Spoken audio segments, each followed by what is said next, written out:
The great part about swing dancing is it's a great way to exercise, it's a great way to meet people, and it allows you to hear great music and yet not just be a passive participant, you're an active participant. It's something that still brings together people from all walks of life and all levels of experience, all ages, and just kind of mixes everybody up and they have a good time. And I think that's one of the things that's still really pretty appealing about it.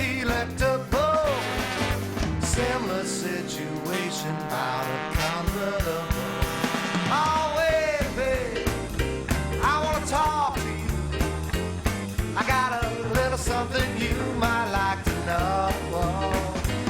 And it high when you hit me, 720. Dig that daddy going down real low. Dig it. Getting people to be excited about the dance is what we want to do. We look at ourselves as promoters and encouragers of other people. We're going to go triple step, rock, step. I'm going to break that down in minute detail for you. Very, very slow.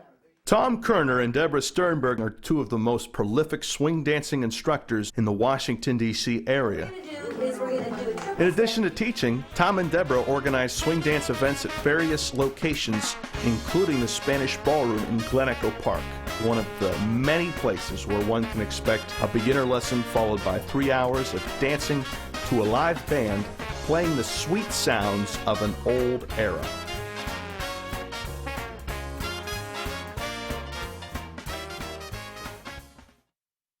Glen Echo is located on the Palisades near Bethesda, Maryland. In the late 19th century, the park was a national Chautauqua assembly.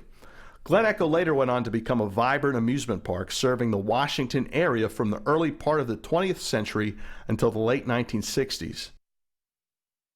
Today, Glen Echo is preserved by the National Park Service in partnership with various artist organizations that offer educational programs and opportunities for artistic events. Glen Echo's Spanish Ballroom remains one of the best dance halls on the East Coast of the United States. On a typical night at Glen Echo, we're going to do an hour-long beginner lesson from 8 to 9 p.m. And then the dance starts at 9 o'clock. We have 3 hours of live music. We always do the dance jam. Midway through the evening, we'll do a jam with the band where we'll push everybody back from the stage, and we'll have some of the better dancers come and do the aerials and some of the tricks you would do on a social dance floor. The purpose of that is to encourage them to go on to bigger and better things, to show them what you can actually do with it. And also to show them that, historically, you would never do aerials on a social dance floor. There was always a special time to do those during the jam. So we're kind of continuing on the legacy of the masters. During the Great Depression, America needed a place to forget about their troubles, and swing dancing certainly helped. The roots of swing trace back to the late 1920s when black dance bands from New York City, New Orleans, Chicago, and Kansas City started experimenting with an upbeat, sweeter style of jazz.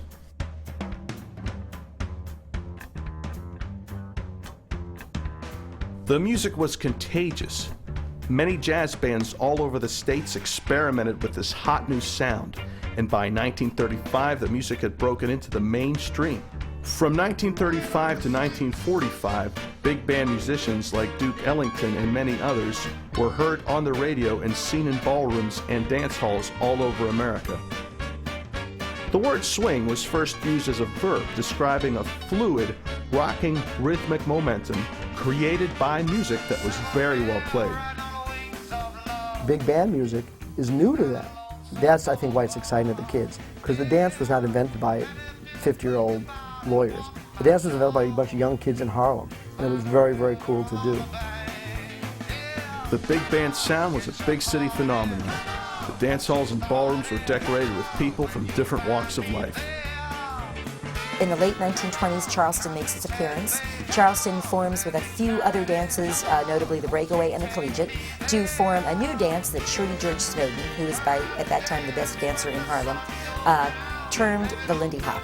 In Lindy hopping, a man slides his partner between his legs and flips her over his back. Lindy Hop was named after Charles Lindbergh's solo transatlantic flight. When they asked Shirley George, what was that dance you're doing, the newspaper said Lindy Hop's Atlantic. He said, I'm doing Lindy Hop. This is the dance that all the kids were doing to the big band music of the 1935-45, considered the big band era. And it was known also at the same time as jitterbug.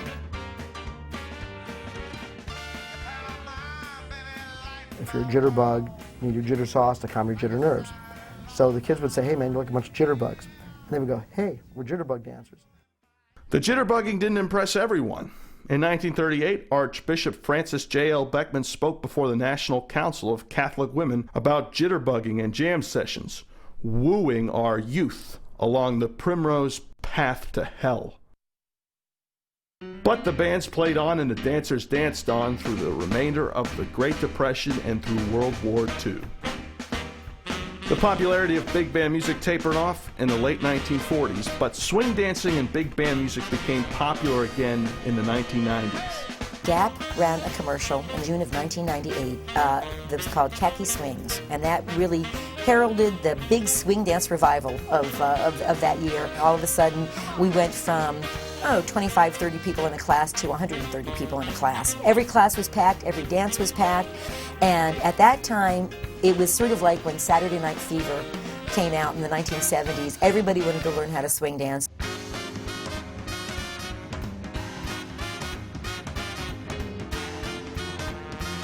There's no generic swing dance. There's a swing umbrella, and there's all these different styles under that umbrella. Today, a fresh new crop of dancers and a few from the original era dance the night away in dance halls and ballrooms all over the world.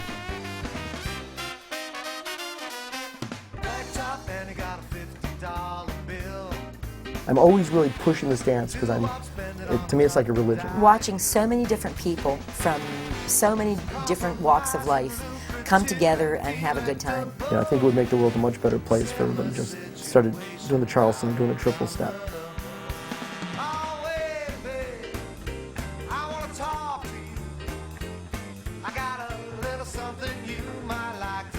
It's hard to be angry when you're dancing.